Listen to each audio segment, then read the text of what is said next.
This channel does not promote any violent, harmful, or illegal activities. All content provided by this channel is meant for an educational purpose only. অশান্তির আঁচে ফুটছে বাংলাদেশ। হিন্দু সংখ্যালঘুদের উপরে অত্যাচারের অভিযোগ উঠছে। গোটা বিশ্বই যখন এই পরিস্থিতি নিয়ে উদ্বিগ্ন, তখন বাংলাদেশের অন্তর্বর্তী সরকারের প্রধান মোহাম্মদ ইউনূসের গলায় শোনা গেল উদাসীন সুর।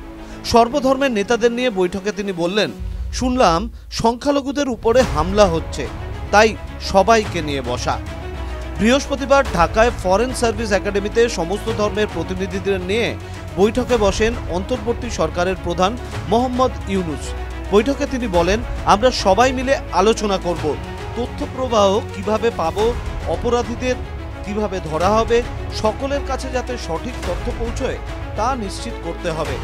সংখ্যালঘুদের উপরে অত্যাচারের প্রসঙ্গে বলেন, শুনলাম সংখ্যালঘুদের উপরে হামলা হচ্ছে, তাই সকলকে নিয়ে বসা। আমি আগেও বলেছিলাম যে আমরা সকলে একটি পরিবার, নানা মত ধর্ম রীতি থাকবে, কিন্তু সকলে এক পরিবারের সদস্য। আমরা কেউ কারোর শত্রু নই, আমরা সকলে বাংলাদেশি, এক পরিবার। হাসিনার বিদায় এবং ইউনূসের অন্তর্বর্তী সরকারের প্রধান হিসেবে দায়িত্ব গ্রহণের পর থেকেই সংখ্যালঘুদের উপরে হামলার অভিযোগ। প্রথমবার হামলার অভিযোগের পরই ঢাকেশ্বরী মন্দিরে সফরের প্রসঙ্গ টেনে ইউনূস বলেন, সকলের বলার, ধর্ম ও কাজকর্মের অধিকার সমান। এরপরই তিনি বলেন, নতুন কথা উঠছে যে হামলা হচ্ছে, অত্যাচার হচ্ছে। আমি খোঁজ নিচ্ছি, সব দিক দেখলাম, এটা হচ্ছে না।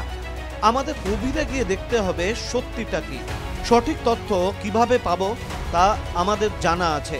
কর্তারা মন খুলে বলতে চায় না, আমরা আসল খবর জানতে চাই। ছাত্র নেতাদের উদ্দেশ্যে ইউনূস বলেন, তোমাদের কারণে আজ বাংলাদেশ নতুন করে স্বাধীন হয়েছে।